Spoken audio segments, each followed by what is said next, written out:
Hello and welcome to episode 2 of the Bottoms Up podcast. I am sitting here with Sublime. She is the creator of LezMoon, which is one of several entertainment companies that are operating down in South Florida to give the lesbians things to do, which I'm very appreciative of. I love it. Yeah. We so young, boy, we ain't got nothing to lose. Oh. Yeah, so I'm Sublime Luv. My name, Sublime, means supreme, outstanding, and I spell love. My full artist name is Sublime Luv, and I spell love L-U-V to signify revolutionary love. So that's black love, love for the oppressed, queer love, trans love, disabled love. When we choose to love ourselves and each other despite the messages that we get from society about our worthiness, right? Like when we choose to love ourselves and each other, that's resistance and that's revolutionary love. So that's the origin of like my stage name, Sublime Luv. I've been performing as a spoken word artist for about 11 years now. So I'm from Boston, Massachusetts, moved down to South Florida, January of 2022. So I've been here a year and a half. I love it. I needed something different. There was kind of a glass ceiling at home. But in my time being out as a performer and as a spoken word artist at home, I've definitely had a lot of experience with getting into hosting mics and open mics, and just in general, the artist scene, like supporting local artists. So when I came down here, I noticed then, especially for queer women, there wasn't that many things to do. Like, granted, there's things that happen, like Les Chic and Marley. Well, Girls on Gals is now Marley Entertainment's new title for her, basically her brand. But basically, there wasn't anything like for queer women that was eclectic. Like, it was just parties. There's nothing wrong with the party, but I feel like we're so much more than that. Like, as queer women, queer people in general, like, we go through so much even coming out in the world and being ourselves. So a lot of us are creative. Our art has saved our life in so many ways. There's so much talent. We own businesses. So I just was bringing kind of what I did up there down here, but particularly for the niche of queer women, because we didn't have, nothing existed. So especially when it comes to just like the art in general and creativity and, just there's so much talent, and I always believe in supporting local artists. So I thought, why not have it be queer women, So I think it's actually worked for me having this niche. And I used to be it was going on once a month, but now starting in August this month, it's twice a month. Oh, so it's definitely it's going, and I'm really excited. I can't wait. The trajectory looks beautiful so far, so I'm excited. Yeah, I'm excited for you too. Thank once I saw you. that post where it's like we're going from once a month to twice a month, I just thought that's growth, and that's what I love to see. And it's fast too. It's fast. It wasn't. Yeah, it literally was. So July was the third one. It was May, April. June, July. Yeah, basically pretty much. Yeah, it was. Hold on. May, April, June, July. Okay, so July was the fourth month. I have it wrong. The fourth month, but that's still super quick. Yeah. For something to take shape to the point where like the venue's like, oh yeah, you can have another day. Yeah. She didn't have to ask the owner. She just saw like what happened and what it did. So it's like, okay, yeah, you can have another day. It was that much of a success the fourth time, which is. Yeah, it takes a while to establish an event. So for it to take off that way, I'm so grateful. And I know it just speaks to the need that was there. Absolutely. It's funny you mentioned that, because I know there's a lot of conversation, especially like within like the last 5 years or so in online spaces, about how so much of what's advertised to gay people as like what to do is the club. And my education is in architecture. I did my thesis in grad school on the gay club, and this idea of like, but you think historically, that's what we have. Exactly. And I think there, like, I respect the historical precedent of it, and obviously not want to like demonize the clubs, because we need spaces to shake our ass. Exactly, of course. But at the same time, definitely, wanting to create other avenues of meeting queer people. And I think your brand is just one of those avenues. Thank you. Yeah, for sure. And it just was a need. It's like, there's nothing that exists like this. So I'm grateful that it was received and people realized that there was a need for it. Yeah, because we're so much bigger than a party. There's nothing wrong with the party. But we're multifaceted, Absolutely. Yeah. So I'm great. I'm just, like I said, it's definitely already opened doors and it inspired people to reach out and stuff. So even you wanted me, to be on the podcast and things. A few people asked me to be on their podcast. So I'm just like, it's like creating waves, rippling effect. And people are inspired by it and want to help support too. I've gotten a lot of people like, what do you need? I'm down to help, down to support, even for free. And I'm like, no, I want to pay people. Like, I want to pay people. Give me a second and I'll pay you for your work, So yeah, I'm just, I feel like I'm here at the right time in the right space. It's just, it makes sense as far as like where I'm at right now in the trajectory within it. Yeah. Okay. We just really jumped into it. I know, right? We did. we did. Before we get rolling, I guess announcement-wise, yeah. So the structure that I wanted to take was starting with some announcements, then we go into the horoscopes, and then talk to you a little bit about who you are, about, kind of like this, the areas that we discussed, and then just, wrapping it up with any sort of promotional items that you may have. I guess announcements-wise, I have nothing, because this is my third episode. Shout out to beginnings. Yeah, schedule calendar completely cleared at the moment. But no worries on that one. We'll get there. We'll get there eventually. Oh, for sure. I would love to read our horoscopes because I got a little bit of a preview from CoStar this morning, and she's been really shady the past couple of days. Wait, what is your sign? Leo. I just had a birthday on Wednesday. Yeah, past Wednesday. Thank you. You're an August Leo, so you're one of the good ones. Do you have CoStar? Like, do you even? I do. Do you care about astrology? No, for sure I do. Oh my God, I am all about the Leo. I have a whole series. I don't know if you noticed it, but I have a real series going on Instagram called Life Lessons Care of a Leo. So I've been doing installments. Ever since Leo season began, I've been doing installments of my life lessons care of a Leo. So it's like confidence. I feel like a lot of Leos possess confidence. We get hated on sometimes because of it, because it's a natural thing for us. And then for some people, it takes a lifetime to build up their confidence. So I had one on confidence. I had one on self-love, because usually Leos are in love with ourselves. There's just nothing wrong. We all should be in love with ourselves. We should all be in love with ourselves, right? So I had one on self-love. I had one on appearance, because Leos do usually pay particular attention to their appearance and why it's important, even though I hate how the world judges us based off of that one shallow thing, but it really is important. So I had a kind of like an expose video on that. And then my last one was on how to overcome jealousy in relationships. Because usually Leos, we're not too super jealous partners, but it also stems from confidence. You know what I mean? And like being secure in oneself. But let me look. I don't know if I have the CoStar app, but let me see here. Did I have it? I might have. Yeah. But okay, so for Leo daily horoscope on astrology.com. So August 13th, 2023, we're here. So the Sun and Venus retrograde cozy up in your sign today, dear Leo, causing you to rethink romantic decisions. You may also feel inspired to rebrand or update your image, pulling from old-fashioned styles that have come back on trend. Meanwhile, the Cancer moon connects with Mars and Uranus, inspiring you to pull back from the limelight in order to embrace privacy and luxury. These vibes pair well with turning your phone on silent and practicing self-care, giving your brain a much-needed reprieve from the outside world. Consider unwinding in a cleansing salt bath later tonight when Neptune becomes active in your solar 8th house. All right. All right. Maybe I have a little vibe tonight going on with myself. It literally sounds like you're just going to rebrand after this. Exactly. Like you're going to be a whole new person by the time I get this edited and up. Right?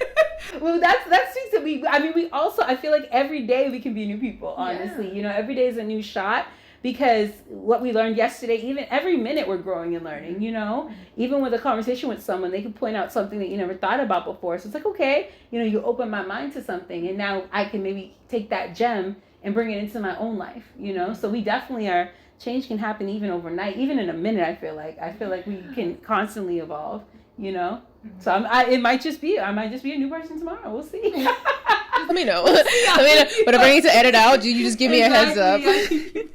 Sure. Okay, what does CoStar have to say to me? Yeah, let me see what's going on with you. Again, now you make me want to actively figure out the CoStar situation. I need to figure that out. So I don't look at it every day, but I'll get the notification in the morning, and it's always just so aggressive. The notification that it gave me today says, intimacy sometimes turns itself inside out as revulsion. And I'm allegedly supposed to be going on a date tonight, so I'm so concerned by that. Ooh, we'll see. Oh gosh. Okay, so go keep reading. I'm interested, okay? Let's see what she has to say. Even the loading screen with a little moon is too much for me. Okay. Are you looking for security? Yes. Today, your patience is at an all-time low. You are detonated at the slightest possible movement. You blow up at others for no reason. Oh gosh. Jeez, this is aggressive. It's like this. You even agree with this? What's going on here? What's going on here with this? Oh, wow.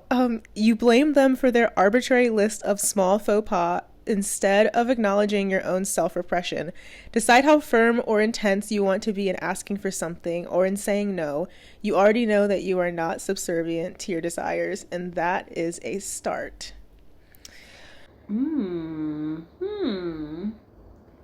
So, what is going on with this date? What are you thinking? What are you bringing this? What energy are you bringing to this date then tonight? What's going to happen here?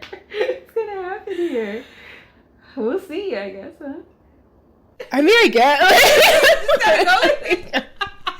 Wow. Okay, maybe I'll do some meditation beforehand. Yes, exactly. Centered. Get a little centered. I feel like a read.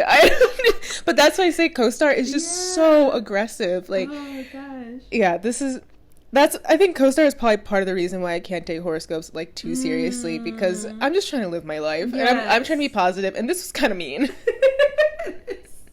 That's so funny. But yeah, people swear by co-star though. I think maybe even because of that, probably. Yeah. Yeah, maybe even. And I know you're a Sagittarius, right? Oh, yes. We talked about that. Yeah. I like Sagittarius. I do. Okay, thank you. Yes, I know. I've known them very well in intimate spaces. Like my last few relationships have been with Sagittarius people. I feel like, I don't know if I'm swearing them off quite yet, but I feel like there's so many beautiful things about a Sagittarius though. I just feel like in intimately relating to them, it's a little bit you know what? Let me not even get into that. I'm going to say, because this is sounding like co-star again. Exactly. Let me not do that. But as far as a Sagittarius friend, definitely good friendship vibes. Like we gel well, both fire signs. Okay. The friendship is always on point with the Sagittarius. It's like a natural synergy of friendship. Okay. So people literally will like ghost me after, like on dating apps. The first time that somebody ghosted me after saying that I was a Sagittarius, I thought that it was just like, that's intense.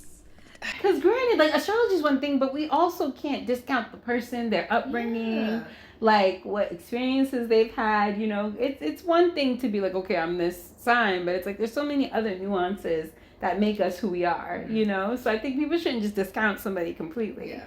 I mean, you can make a assumption, but I don't think you should totally just be like, fuck you. Yeah. Oh, she's my friend, but off your sign. That's intense in itself to be like, nope, not even being your friend, you're a Taurus. Like, no, I can't do friendship. That's kind of intense. I think that's taking it to another level. I say that, but then I don't date Cancers. Well, I mean, don't get me started on that. That's actually, I think there's some truth to that one. Let me stop. Let me not. Let's not. Exactly. Let's not talk about that. But yeah, I do. I can see. Okay. I can see. We're on the same page. Yeah, I can see that. Okay, now that we've gotten all the spirituality out, I would love to just jump into it with you. I know we had a wonderful conversation on the phone, so I was like so excited for this. You mentioned that you had a very interesting coming out story. Yes. So now I'm very curious. Okay. We didn't get into depths of it because we wanted to save this, right? Okay, so all right, we all know, right? We know who we are at a very young age. I knew at a very young age, but obviously we're indoctrinated with religion and how we should be, So growing up, I'm like not really exploring it, but it came to more fruition, I feel like, because I went to an all-girl private school, all women. So, and I ended up at an all-women's college. But long story short, I think I was more comfortable with my identity in that space and going to an all-girls school because, like, it was, even at the time, it wasn't like LGBTQ. It was like GBLT, I believe it was. That was like the terminology. So there would be like safe signs around school, like for GLBT. So I'm like, it opened my eyes a little bit, like, okay, this is, maybe this is a thing, And I'm like, in my journal entries, I'm like writing to myself, I think I like girls, like whatever. But I didn't actually fully come out because I was, it's hard, right? It's hard. So I didn't fully come out until 19 when I got my first girlfriend because I didn't want to live in secrecy. Like I wanted my girlfriend to be known as my girlfriend, not my friend, So I came out and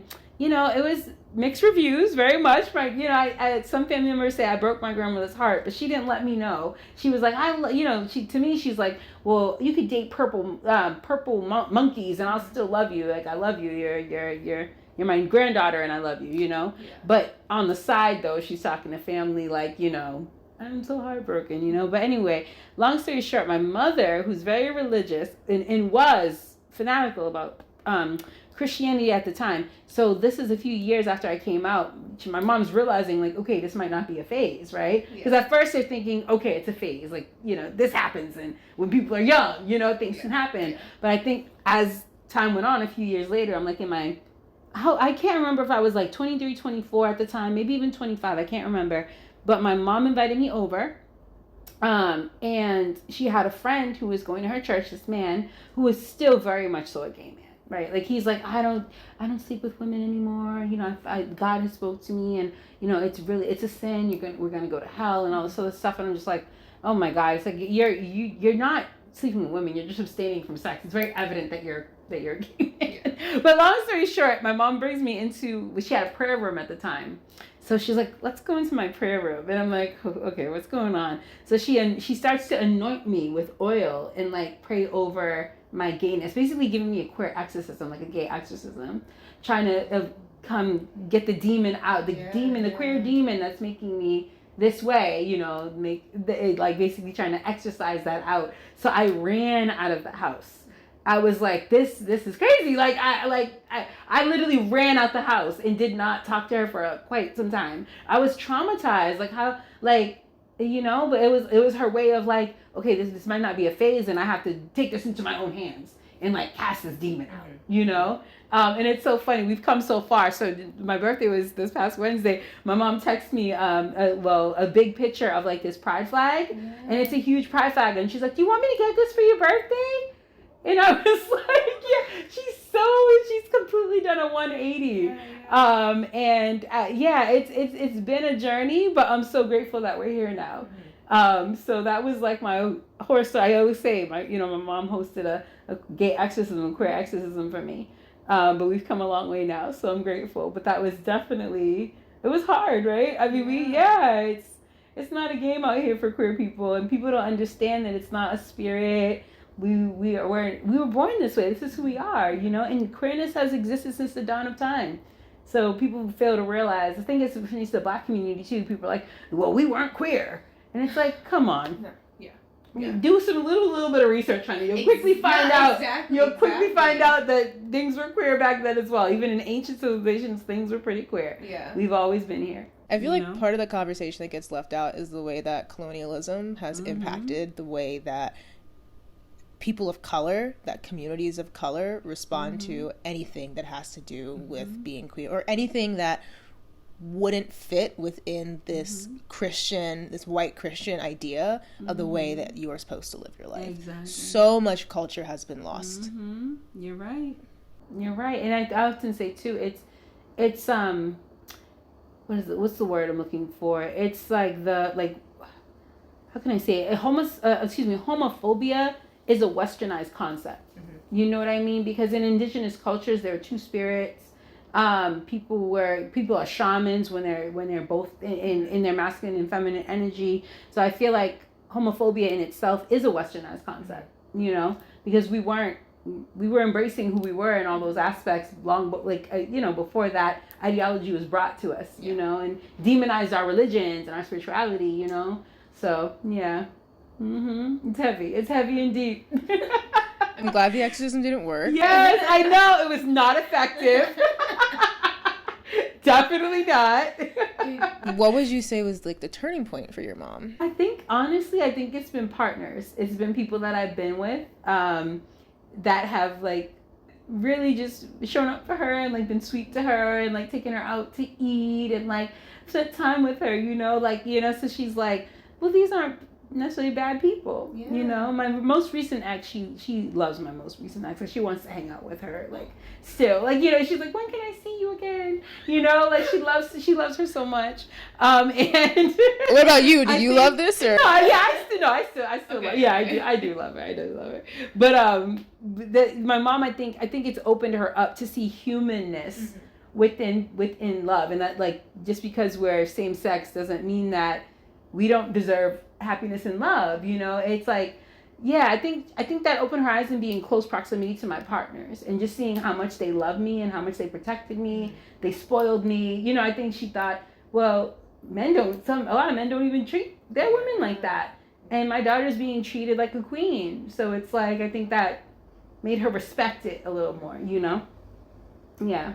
I feel like, I mean, my parents are, I don't want to say my parents just like don't care because, you know, they're immigrants. Like they grew up a certain way and in a certain time. And I know, 'cause my brother is also gay. Oh, interesting. Yeah.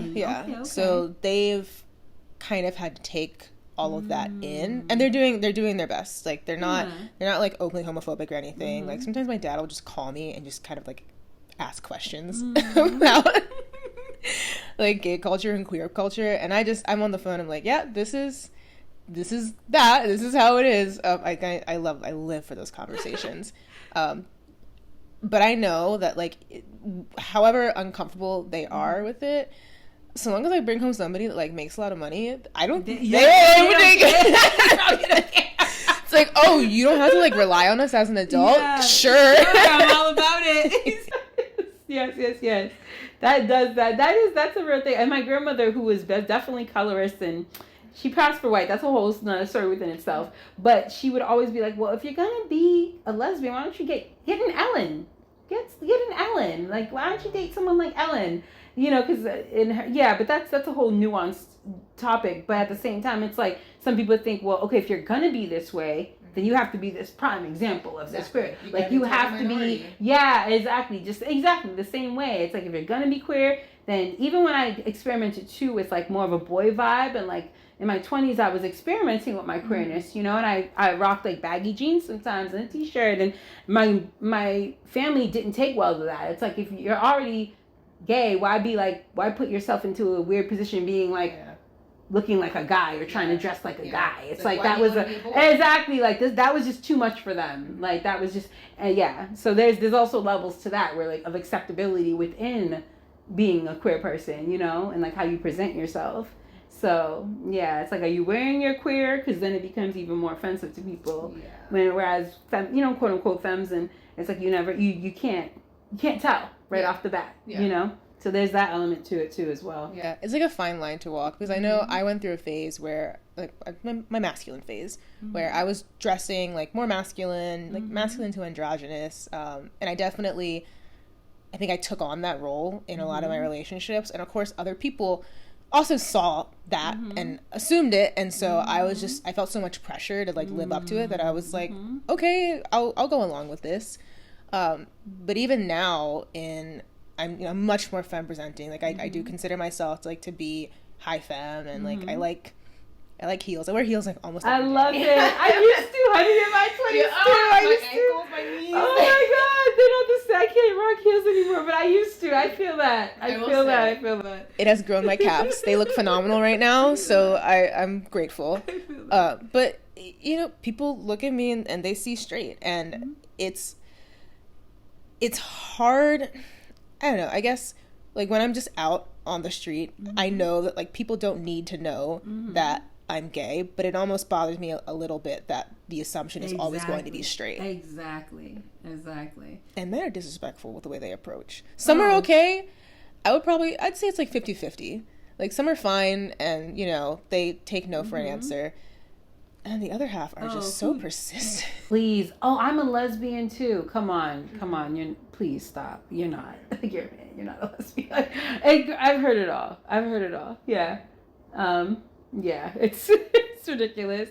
I feel like men, it's also the level of like patriarchy and like men feeling like entitled to women's bodies and essence, you know. It's hard for some of them to take, or they think like you haven't had the right man. They think it's like a matter of like, and it's like, no, trust me, I've tried. I'm not like, I've tried, and it's always the fact that it's a man. I'm good. Like, it's not a matter of the right man. It's the men. I'm all set on men. I don't know if you've ever I've had more than one person in my life say, okay, so are you the type of lesbian that like still sleeps with guys? And I'm like, open a dictionary. Just Exactly. Google it. Go read a book Exactly. or something. I'm not even answering this question for you. It's honestly wild, the level of ignorance in society when we have Google, like literally on our phones. Yes. It's mind blowing.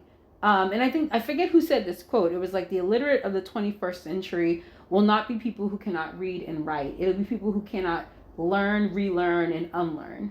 Those are going to be the illiterate of the 21st century, and that's so real. Like, It's a self-sufficiency Yeah. thing. If you don't know, go figure it out. yeah. And don't be rude or weird. Exactly. Literally everything is at your fingertips. It's mind blowing, like the ignorance these days. It's like you don't have, like, literally just, it's a Google away.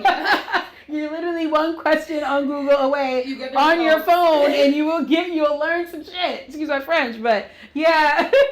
0.03 seconds, it tells you. It's got all these results. Exactly. It's crazy to me. People don't. Yeah, but that's a whole nother nuanced conversation I can go into. Yes, honey. My gosh, it's so much. It's so much. And I actually had an experience where I think I told you I was out Friday night, and it was a heterosexual, environment. And men they'd still feel entitled. Yeah. Like, it's like, I had a man tell me, well, if I was straight, he would spoil me. He's like, too bad you're a lesbian, because I would spoil you so bad if you were like straight. I'm like, that's not incentivizing me to just wondrously be like, okay, I'm not gay anymore, spoil me. Like, men are just I don't know. I feel bad for straight women. I'll just end there. There are good. No, they are. Like, straight up. Yeah, let me not generalize. There are good men. My grandfather was a great man, so there are good men. I just feel like the majority of them give the good men a bad name. Yeah. It's like, it sucks, because there are really good men out there, but it's like the general consensus, and I feel bad for the good men, because they have to go above and beyond to prove that they're a good man, It's a socialization thing, it too, is. that a lot of men, they hit a point where it's like, you can either continue like this and be awful to women, or you can, mature and unlearn these things. And I feel like that's where that whole trend of, I guess people are using the phrase of, like, soft parenting. Soft and gentle parenting. It's like, of a man. Like you're, like, you get into a relationship with this guy, and you gotta fix him. And I wish that straight women could just not have to deal with that straight up. Exactly. It's not building a man. Like, it's not your job to be, exactly. To be a mom. Exactly. You can figure out how the washing machine works. Yeah. It's also like, that's like weaponizing competence too. Like, to be like, oh, I don't know how to do that. That's, I'm just bad at it. And it's like, yeah, exactly. You can learn. You can learn. But I feel like even, like, what's the word I'm looking for? Heterosexuality, in a sense, does still infiltrate the queer community as it presents, because we grew up in it. So I feel like certain times we're mirroring that within our own community, mirroring like the mannerisms and like just like the dynamic, right? Even when you're talking about a masculine woman and being with a feminine woman, like kind of like how that plays out unconsciously within our own relationships, because we're so raised in this culture, this patriarchy, this, so that seeps into us too. But that's a whole nother. Okay, I did want to say, is your family, are they all from Boston? Okay. Yeah, I'm the only one. My grandmother, up till my grandmother. Yeah, I feel like even, I'm not sure. No, my great grandparents as well. Yeah, Boston has been, we're Boston born and bred people. Oh. And it's really, I feel like radical. There's been some people in my extended family that have left, like cousins have like definitely left. But for me, I feel like to leave was kind of a radical act, because I was still established there, as far as like having access to people and community, and like, being this artist, having a certain local sense of like local fame, like being kind of locally famous too. But it was definitely time. I felt like a butterfly stuck in a cocoon phase there. Yeah. Like it was like I needed growth, and it wasn't going to happen within my own environment that I've been from and born in. Right? I even went to college in Boston. Like I went to school there as well. So it was just time. Yeah, it was time. I hear you on that. Yeah. I'm also from like a small town in Maryland, and I think at some point I was just like I'm gonna feel smothered if I stay here. And it's lovely, and like I told you, I love going back and all of that. But I think for me, in doing my undergrad near DC and being able to be exposed to this completely different way of life, it was so important. Yes. And I'm like incredibly grateful for that experience. Yeah, I feel it's beautiful to just see that the world is so much bigger, right, than where we're from, and like who we know, and going to the same places all the time. It's like there's so much more out there. You know, I'm grateful that I actually acted on it, and instead of just dreaming, I was dreaming for a while. And then it was just like working in remote. I think it was like December of like 2021. And I'm there, I'm like sitting at my desk and looking out the window, and it's like there's no leaves on the trees. I'm like, it's going to be another depressing winter. Yeah. Like the sun sets at like 4 p.m. And I was just like, I can't do this again. And then I had the realization, I'm like, wait, I'm working. All I need is a computer and the internet, and I'm making money. I'm like, girl, why are you here? Like, I had this aha moment. Like, why am I can make money through the internet and computer. Like, literally, checks are coming and all. I'm not going into an office. And it's like, girl, yeah, goodbye. You know, I was like, okay, I'm ready now. I have the means to do it, you know. So why Florida? Yeah. So Florida, I know everyone people do ask me that. Like, I have everywhere to go. But I had started, it was like this, I don't know how to explain it. Like, I've always been drawn to, like, warmer weather and palm trees, but I experienced it for the first time. When I came to Miami for the first time, it was actually for a lesbian Sweet Heat. It was for Sweet Heat. I came with my friends, and I wasn't well-traveled at that point. Like, I've never seen palm trees before. So when I came, and I'm like, it also was cold. Even in Boston, it can be cold in the spring. Yeah. So as we're walking outside of the airport, I'm like, I felt like a warm hug, like summer, like it hugs me, and I was like, it was like Arctic winters up there. So I was just like, oh, this feels so good, like the warmth. And then when I'm seeing the palm trees, I'm like, yo, this just, it's beautiful, like the beach. I was just like the culture in as it pertains to warmth, right? Like the sun and like what it gives you, and for your mental health. Like it was a perfect. I didn't want to go back home, so I kept visiting.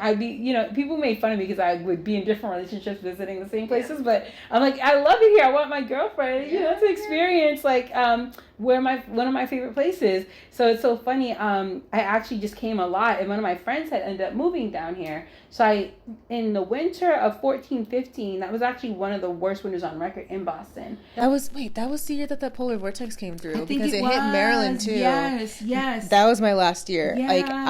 Because I was applying to grad school at that point, and I applied. Well, I was seeing somebody who was living in Florida, and so I applied to the school that they were at, because they have a really good architecture program. I applied to University of Miami, and then I applied to my alma mater. Got rejected from my partner's school. Got into University of Miami with a decent scholarship, and then I also got into my alma mater, but they didn't give me a scholarship. Interesting. And they gave scholarships to some people that I disagreed with. Yeah. So I was like, I don't feel appreciated here. Like, clearly you guys don't want me. I'll go somewhere that makes me feel better. So that was it for me. I love that. Yeah. And for me, it was just, I think the pull of just it being like it really was in a deep way, the warmth, the palm trees. Like, I kept coming back. It was just like going like, and also when you're from somewhere, it's like redundant. Yeah. So and I think it was also just, and now I can see why, like, my purpose here. But even at the time, I'm just like, I just need a 180 from the cold, from Massachusetts, like the people. I just need a completely different environment, and that's what it is here. It's completely different, even like, granted, it's a red state, but even at the same time, like, just the opportunity. And I don't feel racism in the ways that I felt it in Massachusetts. Like, even though, granted, white people are racist pretty much everywhere, but at the same time, it's, I don't feel it here. Like, I don't walk into spaces and feel like I'm an outcast or I'm other because of my skin color. Yeah. I just feel like,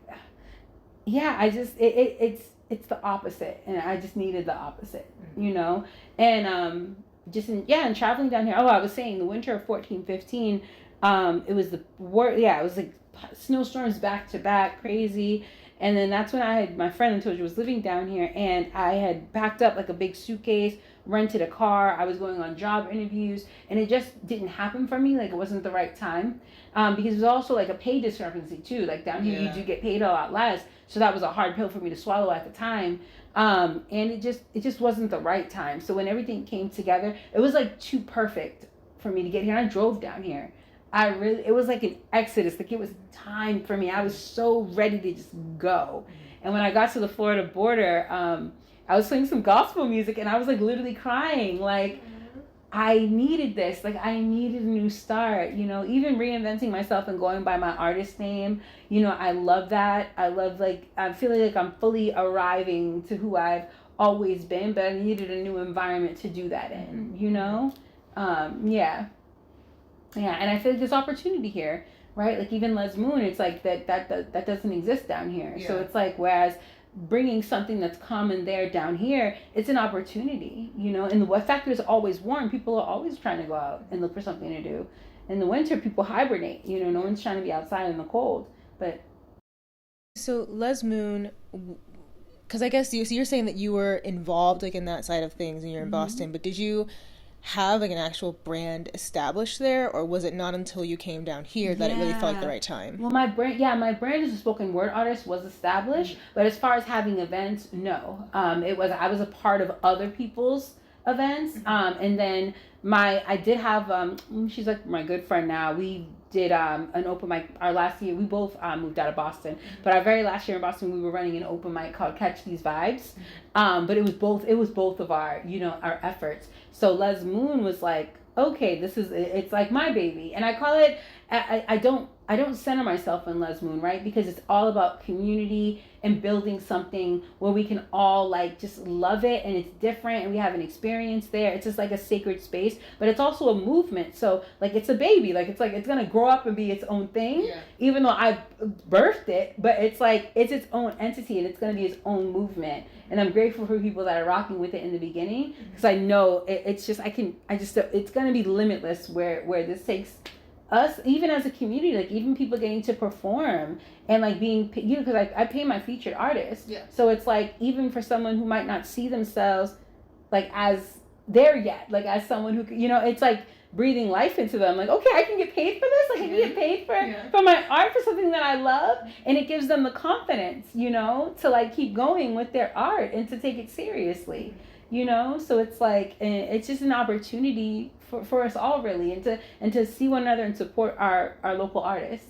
So yeah, and like very rarely do local artists or small artists have the opportunity to really get in front of a large room of people and perform. And it's not even like a half-assed performance. It's not like people are going up there just doing like an a cappella version of their own work. It's like, no, we're gonna put the track behind you.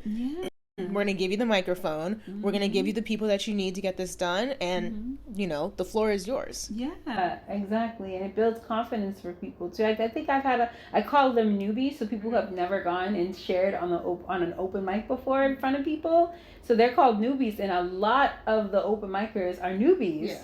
Like they've never hit a mic before. And it's just such a supportive environment for them to do that in. Like everyone's cheering them on. Like, you know, even if they're nervous, they still feel good about it. So I love that, giving people like the comfort to be like, okay, this is community. I'm in a safe space and I'm ready to share, you know, at this point. Actually, this week I should be meeting up with Jazzy. She was one of the artists at not this most recent event, but the one last month. Oh, you mean, is it Jazzy? Jasmine. Why am I blanking on? It's okay. I'm blanking on it, but. Well, I'm hoping to do actually her interview because she's gonna move back up north. Oh. Yeah, so I'm like, oh, I'm gonna miss her. Oh, yeah. Okay. But I was like, girl, I want to do an interview with you. Yes. So like, we're doing it. I love it. So I'm meeting up with her this week. But that that open mic was like the first time that I had ever heard her sing, and it just like blew me away. Like the amount of love and the amount of support that was in the room was phenomenal. Yes. Wait, was she the feature? She wasn't the feature. Why can't I think of who Jasmine is? She's like, I guess she's like jazz. Oh, Jazz E. Yeah. Oh, I didn't realize her name was Jasmine. Okay, that's why. No, it's okay. I only knew her. I know her by her stage name. That's yes, I love her. Yeah, she's been on the mic twice. Yeah. Oh yeah, I like her a lot. Yeah. I didn't realize. I was like, wait, Jazz E. Yes, she's good. I love her vibe, her voice. Yeah. It's unique. Yeah. She reminds me a lot of this artist, K-Flay. So I love K-Flay. So when I heard her the first time, I was immediately like, yeah, this is it. And it feels I don't know, it almost feels like a little sobering to be sitting there with, there's Jasmine, there's Jezzy, there's Melly as well. Being able to be there at the start with somebody and to be able to look at them and just know that, like, it's gonna get big. It's just so crazy. Exactly. And you wouldn't have that, without these types of events. Yeah, and it's really about us as a community and supporting each other and, like, lifting each other up and giving ourselves a platform. So I'm grateful that this could be like someone's story, someone's beginning story, So it's beautiful. It's a beautiful space to be in. Yeah, for sure. This is so wonderful. I guess conceptually, with LezMoon, I guess where would you say you are with it now, and where do you want it to go, and say like the next year or so? Because I know you're very early. No, exactly, and that's a good. People have asked me that, and I'm kind of just going with the flow, honestly. Like, I have things that I want to bring to it to spice it up a little bit, because after a while it's going to be a little redundant, right? Like, it's going to be like, okay, we have the vendors, we have the artists, we have the open mic, we have the featured artists, we have the little party. But the thing about that spices it up every time was that it's different people. Yeah. So that is the element that is going to be different, is that it's different features, different people on the open mic. So that is the difference, but I do want to incorporate some other elements to it, some surprises that I have thinking of, and I have to put things in motion. But I actually wanted to take a natural form of its own. I know that at some point though, I do want to potentially have like another venue, to give it like, even because I know Mondays are hard, but that's the only day that I could get right now. Yeah. So I would like to maybe, as it continues to be successful, potentially have like maybe a Thursday or Friday or Saturday somewhere else, just to give people a different option, because it is hard for folks to get out on Monday. Yeah. But I feel like the fact that it still pulls the crowd on a Monday just speaks to its power, It's also a venue thing too, because obviously a lot of stuff happens at Hamburger Mary's, and is the anchor in our community. Exactly. But I do wonder, what are the other places that you could potentially get into? Yeah. Actually, here, Twisted Roots Kaba, they do. I know that they do have an open mic, and I know that, like, they're very queer friendly. It's like a Kaba Freedom brewery type situation. Nice. But they're really cool. I wouldn't be surprised if they'd be open to having some kind of event, because they're very active. Nice. Yes. There's something I want to explore. I just want to have the steadiness behind it before I, like, present it to someone. Like, just because, taking into account, like, just how successful it is and where it's going, So I feel like that's definitely maybe like next year I'll think about that. But for now, I wanted to take its course and just to be, what's the word I'm looking for? What's the word I'm looking for? Kind of like, I'm losing my train of thought as far as a word, but like taking on its own, like, life, like its own life form naturally, organically. Yeah, that's the word. And organic growth. That's literally what I'm allowing it to be. It's just organic. Yeah. Okay, not to plant a seed, since that's not organic. That's very GMO of me. But I would love to see almost like a Love is Blind style, like, blind dating event. Because I've had like a couple pop up on Instagram just through reels, and it's it's heterosexual. Yeah, of course. But they're funny. Like, I don't even know how the format works, but someone's got to figure it out, because I would absolutely love to watch that. That would be cool. Wait, wasn't there? Hold on. There was something that came up with women though, with lesbians. What was that? Oh. There was something people were talking about. The ultimatum. Yes. So I didn't see it yet. We're gonna be here for 4 days. Okay. I've heard about it. Yeah. Have you watched it? No, not yet. You should. Not yet. I know. I'm trying to convince everybody to watch. I have like dissertation level feelings about that show. I love it. I try really hard. To watch it then. It's so good. It's so good. Just because dating shows in general are very heterosexual, and they are. They're not even just heterosexual. They're so heteronormative. Yes. And exactly. Like, you aren't doing anything new. You aren't showing anything new. Exactly. I think Love is Blind as a show, I do enjoy it. I think it's ridiculous for them to consider it an experiment. That's using that term very loosely. Yeah. It's reality TV. But I think that encourage a different conversation about what attraction can look like. And I had really high expectations if you did something similar, like any type of dating show with lesbians, that you would have like much more profound conversations because sure. you know, queer people, we are how we are. And in watching it, I realized, oh my goodness, no, reality TV just attracts a certain type of person. And do you know the format for the ultimatum? No, see, I'm ignorant to it completely. I've only seen like funny memes about it, like people like talking about it a little bit, but I haven't dove into it at all. So I need to though. I get this gotten a lot of conversations going and a lot of people talking and laughing. So I'm like, I need to get into it. I will. That's something I'm gonna do. Oh, the whole format is that you have a bunch of couples come on, and one is giving an ultimatum to say either we get married or either we get engaged or we break up. So they swap up the couples so that everybody gets into like a new relationship. The person you came with is your ex, and you just have to like date this other person for I think 2 or 3 weeks. Then you go back to your original partner after that time, and you see if you guys want to stay together or not. So it is messy. Interesting. I can only imagine how messy that is. Yeah. Wow. Okay, that's all. Yeah, that already gives me enough to go off of with. But you should, it's like. I want to do an episode just on the ultimatum. I have so many thoughts. I love it. Yeah, I'm gonna watch it so that way I'm curious about your thoughts on it, your take on it. That's something that I'm gonna get into. Yeah. I even tried to get my therapist to watch it. I love it. He said no. That's so funny. I cannot. No. But yeah, I think that it's nice though for us to have that.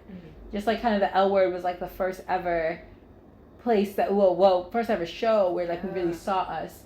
You know, and I used to have L Word parties at the very beginning when it was on Showtime every Sunday, I think it was. I was in college and we had like little L Word parties. Yeah, it was a movement. So it's nice to see yourself reflected, you know. And a little more accurate. Yeah, exactly. Yeah, because L Word is kind of like, it's like rich, you know? Yeah. It's like rich vibes. But at the same time, it was all we had, you know, to even see it. So it's I'm grateful that the times have changed when it comes to us being able to see ourselves in like a mainstream way. Yeah. You know? Yeah. It's very humanizing. Exactly. And like it's not this mysterious like gay world that people are living in. Exactly. We're just people. Exactly. So in terms of the Sublime Luv Brand and your spoken word, sorry. Do you do like any performances? Oh, for sure. Yeah. I feel like it's just starting with that though because no one knows me. So like, and back home, like I had performances all the time because it was a staple in that whenever someone needed a spoken word artist, I was one of the people they thought of, you know. So there was endless opportunity. But I did have a big platform, Miami Beach Pride Festival. I performed at the Miami Beach Pride Festival, the 15th annual. So that was beautiful. That was a good experience. I also performed at a Juneteenth event, where it was a paid performance this past Juneteenth. I forget what town I was in, but it was beautiful. It was a beautiful Black celebration. It was lit, and I performed there. They wanted me to write poems about Juneteenth, so I wrote like to the theme of Juneteenth some beautiful new poems.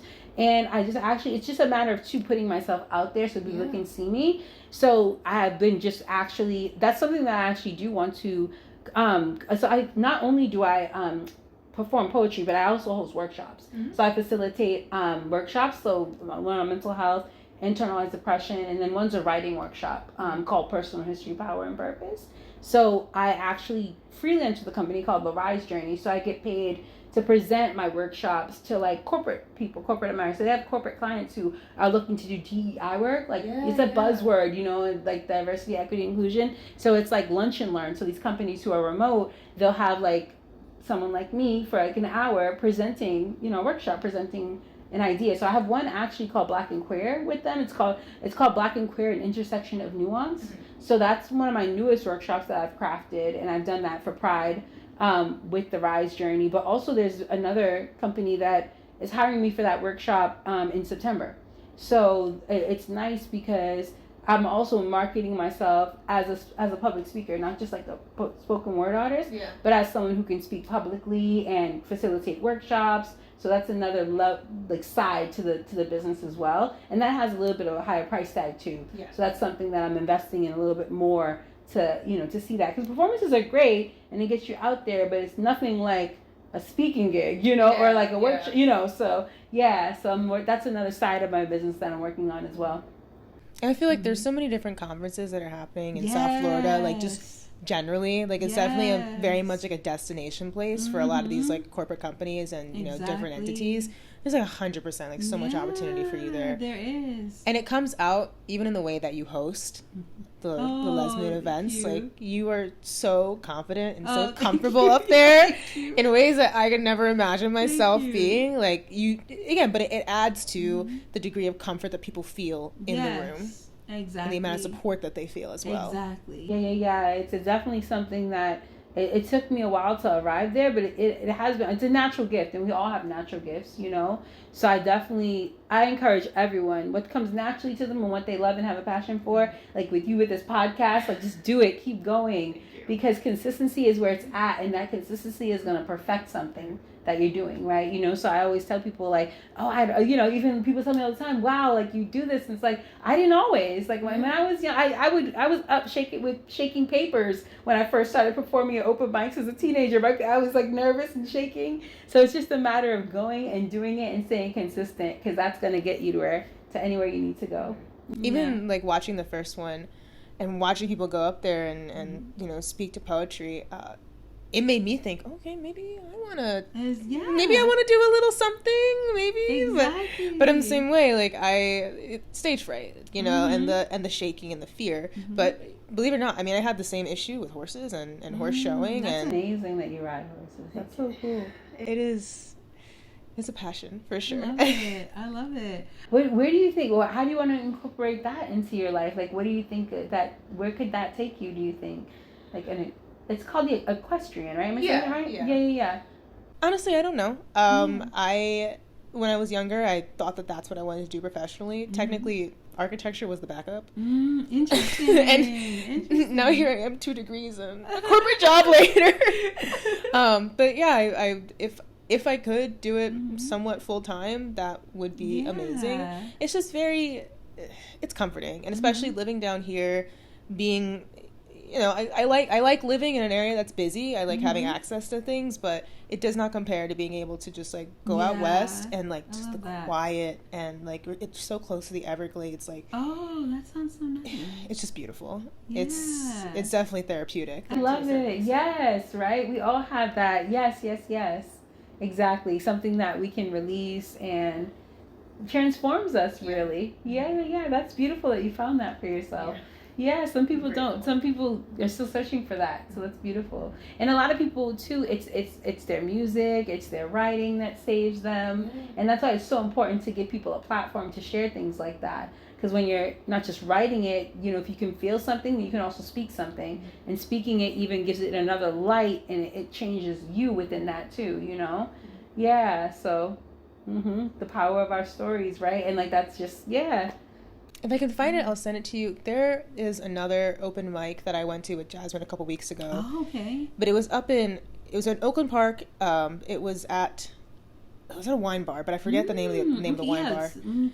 But it's very black. I love it. It was a very black event. I love it. And a couple of the artists were really speaking like to some of those like deep rooted like black pain and that experience of being a black person in America. It was phenomenal. I think you would absolutely love it. But if I can find it, I'll send it to you. Send it to me. I'm always looking to get myself out there too, because even for people to know me, I have to go and perform. So I'm also looking to go to more events too and get out there, so people can be like, oh yeah, you know, let me think of her next time, you know. So it's just also being active in the scene, that I need to get more active in the scene as well, and go to mics and support people and get on the mic, you know, just get out there and perform, and then people will be like, oh, okay. I do like being down here too, though, because my style is a little bit different as a performer. And then I've witnessed some really dope spoken word artists down here, but I think it's a different style, like that they're not necessarily used to, so that is like a competitive advantage sometimes, you know, with coming down here and being so different than the regular, you know. So that's something that I think also is a good place. This was a good place for me to be as well, because I feel like in Boston there was like a certain, like we have a poet laureate in Boston, like it's like the Beyonce, right? Like no one can quite be beyond Beyonce's level, but like when you get out of who the Beyonce person is in somewhere, then maybe you could rise to that somewhere else, because it's not like this glass ceiling. This person's that, and we can't get there, you know. Whereas like down here, it's like maybe a different opportunity to potentially get there, because it is something, the style is so different, you know. So it's like, it's nice to be in a different environment where things are so different. And it's like, I think even spirit and my subconscious like was calling me here, because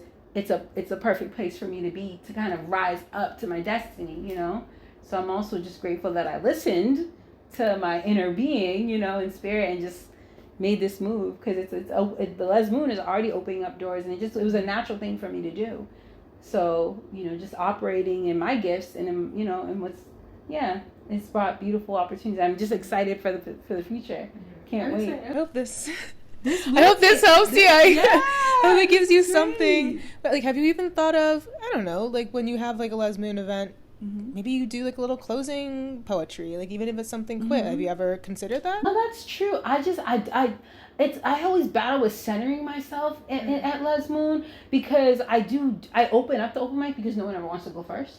So I'm always like what I call the sacrificial poet, because I don't want someone to be like the very first one and be getting nervous about being first. So I just like, you know, warm up the mic a little bit, but I'm always battling with like how much as an artist, because I'm like basically a curator of you know, the host, and, you know, I don't want to. I that's something that I'm still exploring, like how much I should plug myself as an artist versus like, you know, just having the platform for others. You know what I mean? It's something that I'm still figuring out. Well, I think too, it's an opportunity to like let people get to know you a little bit more personally. True. Like even with Les Chic, like for a while, like I was following the account, but then I would constantly see, like, you know, she's reposting like things she's tagged in and whatnot, and I'm seeing Ray Janae. I'm like, who is Ray? Like what? Like being able to put like a face to the name, at least like for me, it really goes a long way. That's and it makes it feel like that much more personal experience. Right. And I think especially with what you've said before about just how much more, I guess, supportive, personal it is in Florida versus in Boston. I feel like that could be like a really nice element to really play into. That's a good point. Yeah, that's a very good point too. Definitely something to think about for sure. Yeah, I like that idea. I do. Yeah. I say that as someone who's also really hesitated to put their face like to this. It's funny though, because someone was like confused too as why on the LezMoon page I say we instead of I, and I do that because even though I'm the one behind it, you know, orchestrating it, it's we is to create a community. Like we are LezMoon, like we are excited for this next one. We are happy to have this person on the mic, like because it's a sense of togetherness and community, you know. But some people are like, wait, so it's just you, or is it other people that are doing it? So like, well, I use we as a collective, because this is a collective movement, you know. It's not about me. So yeah, but you're right as far as like making myself more, what's the word I'm looking for? Like more just not maybe the mystery behind like the curtain. Yeah. That's true. Is it just you right now? Yeah, in terms of everything. Me, yeah. Wow. I do everything, yeah. Yep. But I always make it a we thing because it's bigger than me. Yeah. It's, you know, so that's why I always say we. And people are like, wait, is it, so who's behind it? And I'm like, it is me, but it's still we, because this is not about me, you know? So that's why I'm like, wait, like, it's always a toss up for me to like how much I put of my own art into it, you know?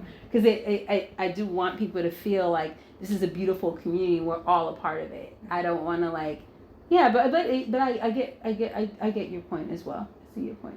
But I think you also the event that you had with Girls on Gals, was that, I guess, how did that partnership, at least like for that event? Partnership. Yeah. So Marley actually has been with so the LezMoon was not, the very first one happened last August in Miami, but it just wasn't like sustainable. It didn't work out. But Marley was actually a vendor at the first one. So she agreed to be a vendor again, you know, for the first few ones that took place at Hamburger Mary's. So I think it's like we, what's the word I'm looking for? Like we're kind of like have a similar purpose within our organizing here, you know? So I think it just, what I'm doing, I think might have even, who knows, I don't know if it inspired her or she just thought it was something beautiful that's happening and she just wanted to just align, right? And even with Ray too, I was a community partner too for the Barbie's Dream Weekend. So I think we're just, as far as like, and I also feel like that it's beautiful down here that community collaborates and doesn't compete. Because they say, you know, people at the bottom are competing, but people at the top are collaborating. Yeah. And in Boston, it was very competitive. It wasn't like a collaborative environment. So I'm so grateful that people see me and they're like, oh, I love what you're doing. Let's team up. Instead of like, I'm going to jack what you're doing and, you know, but it's like, no, I see your gifts here and I want to, you know, to be a part of it instead of just like taking it and seeing it and doing their own thing with it and competing. It's like, no, let's all work together. So I'm so blessed to be in this environment because it would look very different back home. Yeah. I honestly think, because especially I left DC when I was 21, 22. So, and I've grown like a lot since then. So I never really got into this aspect of things while I was up there. I'll probably check it out and like get like more of an idea. But it's like I was telling you on the phone, the vibe that I always got was very much that like corporate gay career oriented vibe, which truthfully is just kind of how I am anyways, but again, you still really need these types of events because again, we're all human, like we just want to hang out and have a good time. Exactly. And I think it's a beautiful place too for queer women to network with each other, because it's like the event also, it's not for everybody. You have to want to come and be quiet and hear, you know, you can't, it's not like a party where we're actually respecting the mic, where we're listening, you know. So it for people that love it, and I've had some regulars, which I love. I'm so grateful for the regulars. But they also like talk about how they're meeting other cool people within it, like people that are like them, that want to go to something like this, that want to be quiet, that want to hear, that want to be inspired by someone's, you know, art, voice, whatever have you, you know. So they're meeting like-minded people within LezMoon, which is, it's beautiful. That's why I say it's way bigger than me, you know. People are making connections with other people who want to sit and listen, you know, not just like drink and dance. I think you're definitely bringing something different to the community, and I think that other people between Marley, between Ray, I think they also recognize that, and I think that's also that part of it factors into the amount of support and the amount of assistance that you're getting on this. For sure. And the Miami New Times did an article, and the title of it was LezMoon is the lesbian event the monthly lesbian event that SoFlo needs. It's actually pinned up when you go to my Instagram. It's pinned up there. But yeah, it happened. That was written in like late April, early May, right before the first one at Hamburger Mary's. So it's beautiful to even be recognized, even then, before the event really even happened and took place, to be recognized as something that is what is needed. You know, I'm honored. I'm so honored for that. Yeah, even that title of the article, I'm like, wow. Because it's honest. Yeah, it means the world. It means the world. And it's something that I've been doing. So it's just a natural progression for me, you know? Yeah. I'm excited to see where it goes. Thank you. I'm so I don't even know if I'm going to be staying down here permanently. Okay. I just had like a crisis moment last week, and I was like, I'm moving back to Maryland. I can't do this anymore. No, but don't give up. It's okay. I mean, I have this apartment at least for the next year. Okay. But then at the end of my lease, who knows? Maybe I'll move in with my friend. Maybe I'll move back to Maryland. But I think even with this show, like I really do want to be able to get like as many people on here as is like physically possible. I have been sending out DMs to so many people just to be like, hey, like, exactly. Like I think I've contacted like 2 different people that I met on dating apps just because I know they're doing cool shit, and I'm like, I know we haven't spoken in a while, but I'm doing this thing, and I would love to platform you. I would love to lift you up. I love it. So yeah, that'll be my next year at a minimum, and then, you know, I don't know, maybe I move back to Maryland. I can do this again with people in Maryland, and who knows, maybe I'll find some more people like you. Oh, for sure. There's always we're out there for sure. Oh, this has been beautiful. Thank you so much for even like having me as one of your first, like you're really in the beginning. You are the first. Oh, I am. Okay, I wasn't sure if I heard the first. Yes. Yes. I'm honored. Thank you so much, Taylor. I'm so blessed to have you here. Like, yes. It's amazing. Thank you. This has been beautiful. I'm excited. I'm excited for you to see where this goes, because you're already brave enough to begin, and it's all about the first step for sure. So events coming up for you. I'm hoping that I can get this published August 28th. Okay. So hopefully in the mornings so that the girls can listen and then come in the evening. Okay. I love that. But if not, you have the next one will be on the 1st of September. 4th. Yeah. Okay. So I'm like, you have time. Yeah. You have time. but it'll be you do the first and the last Monday of each month. Of Okay. every month. So it's nice because we're actually going to have the last and the first is always a week away. So it's kind of nice to be like, see you in a week, y'all. But then we take a little break after, you know? Yeah. So I'm excited for that too to happen. Okay. Anything else you want to plug? Instagram, Pinterest, Facebook. Yeah, I would say Instagram. You can find pretty much everything because I have my link tree in that bio link. In the so it's Queen Sublime Luv. So QUEEN Sublime SUBLIME Love LUV. But usually I pop up after the first Queen, like SU or SUB. I pop up, and then We Are LezMoon. You can find that from following Queen Sublime Luv, but it is We Are _Les LEZ Moon.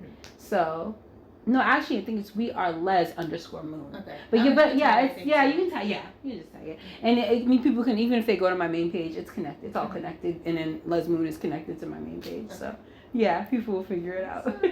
Follow Sublime at Sublime Luv, also at We Are Les _moon. Yeah.